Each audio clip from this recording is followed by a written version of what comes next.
The Lord said to Moses, "Speak to the Israelites and get 12 staffs from them, one from the leader of each of their ancestral tribes. Write the name of each man on his staff. On the staff of Levi, write Aaron's name, for there must be one staff for the head of each ancestral tribe. Place them in the tent of meeting in front of the testimony, where I meet with you. The staff belonging to the man I choose will sprout, and I will rid myself of this constant grumbling against you by the Israelites." So Moses spoke to the Israelites, and their leaders gave him 12 staffs, one for the leader of each of their ancestral tribes, and Aaron's staff was among them. Moses placed the staffs before the Lord in the tent of testimony. The next day, Moses entered the tent of the testimony and saw that Aaron's staff, which represented the house of Levi, had not only sprouted, but had budded, blossomed, and produced almonds.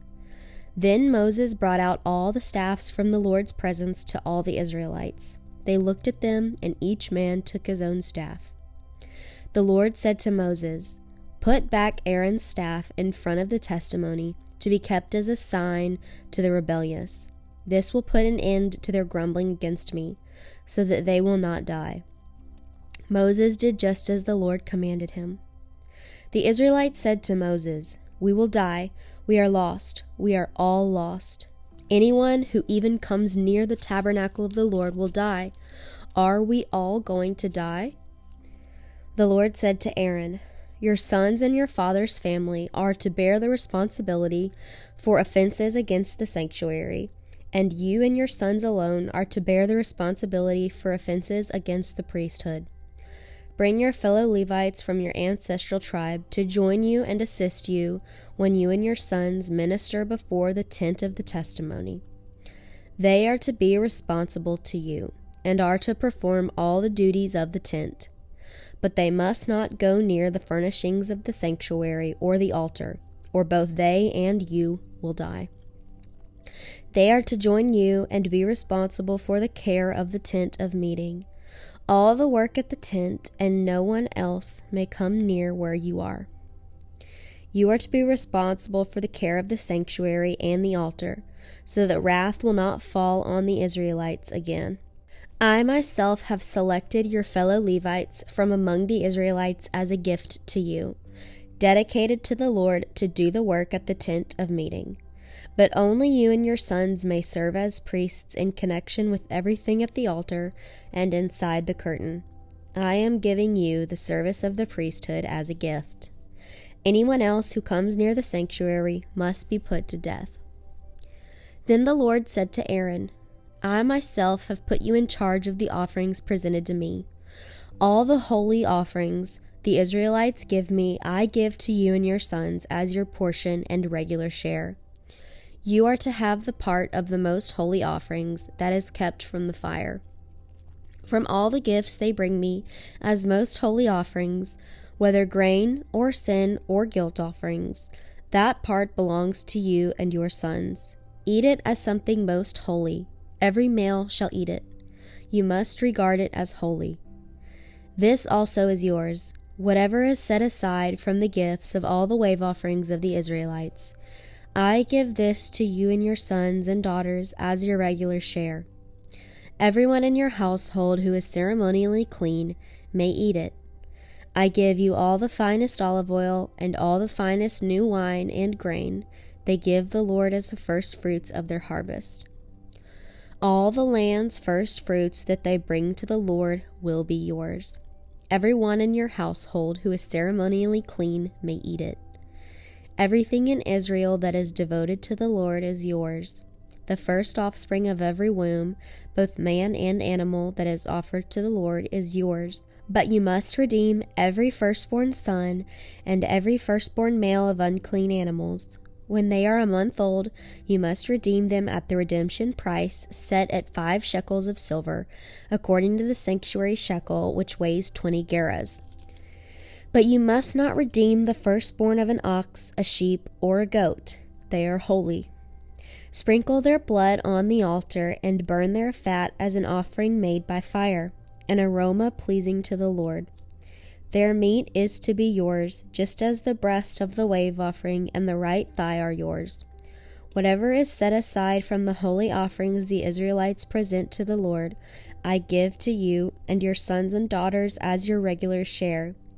It is an everlasting covenant of salt before the Lord for both you and your offspring." The Lord said to Aaron, "You will have no inheritance in the land, nor will you have any share among them. I am your share and your inheritance among the Israelites. I give to the Levites all the tithes in Israel as their inheritance, in return for the work they do while serving at the tent of meeting.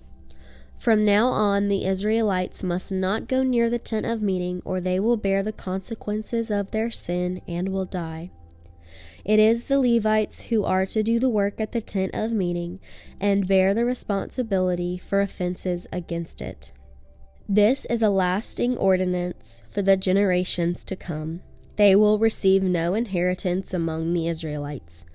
Instead, I give to the Levites as their inheritance the tithes that the Israelites present as an offering to the Lord. That is why I said concerning them, they will have no inheritance among the Israelites. The Lord said to Moses, "Speak to the Levites and say to them, when you receive from the Israelites the tithe I give you as your inheritance, you must present a tenth of that tithe as the Lord's offering. Your offering will be reckoned to you as grain from the threshing floor or juice from the winepress. In this way you also will present an offering to the Lord from all the tithes you receive from the Israelites. From these tithes you must give the Lord's portion to Aaron the priest. You must present as the Lord's portion the best and holiest part of everything given to you. Say to the Levites, when you present the best part, it will be reckoned to you as the product of the threshing floor or the winepress. You and your household may eat the rest of it anywhere, for it is your wages for your work at the tent of meeting. By presenting the best part of it, you will not be guilty in this matter. Then you will not defile the holy offerings of the Israelites, and you will not die." The Lord said to Moses and Aaron, "This is a requirement of the law that the Lord has commanded. Tell the Israelites to bring you a red heifer without defect or blemish, and that has never been under a yoke. Give it to Eleazar the priest. It is to be taken outside the camp and slaughtered in his presence. Then Eleazar the priest is to take some of its blood on his finger and sprinkle it 7 times toward the front of the tent of meeting. While he watches, the heifer is to be burned, its hide, flesh, blood, and offal. The priest is to take some cedar wood, hyssop, and scarlet wool and throw them onto the burning heifer. After that, the priest must wash his clothes and bathe himself with water. He may then come into the camp, but he will be ceremonially unclean till evening. The man who burns it must also wash his clothes and bathe with water, and he too will be unclean till evening. A man who is clean shall gather up the ashes of the heifer and put them in a ceremonially clean place outside the camp. They shall be kept by the Israelite community for use in the water of cleansing. It is for purification from sins. The man who gathers up the ashes of the heifer must also wash his clothes, and he too will be unclean till evening. This will be a lasting ordinance both for the Israelites and for the aliens living among them. Whoever touches the dead body of anyone will be unclean for 7 days. He must purify himself with the water on the 3rd day and on the 7th day. Then he will be clean. But if he does not purify himself on the 3rd and 7th days, he will not be clean. Whoever touches the dead body of anyone and fails to purify himself defiles the Lord's tabernacle. That person must be cut off from Israel, because the water of cleansing has not been sprinkled on him. He is unclean. His uncleanness remains on him. This is the law that applies when a person dies in a tent. Anyone who enters the tent and anyone who is in it will be unclean for 7 days, and every open container without a lid fastened on it will be unclean. Anyone out in the open who touches someone who has been killed with a sword, or someone who has died a natural death, or anyone who touches a human bone or a grave, will be unclean for 7 days.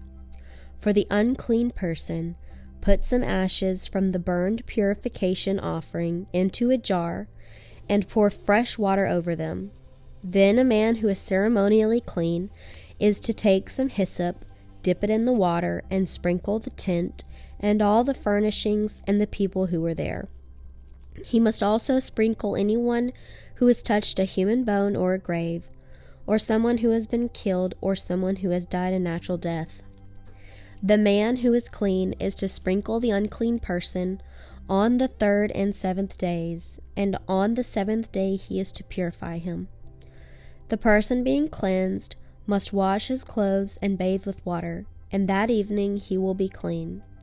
But if a person who is unclean does not purify himself, he must be cut off from the community, because he has defiled the sanctuary of the Lord.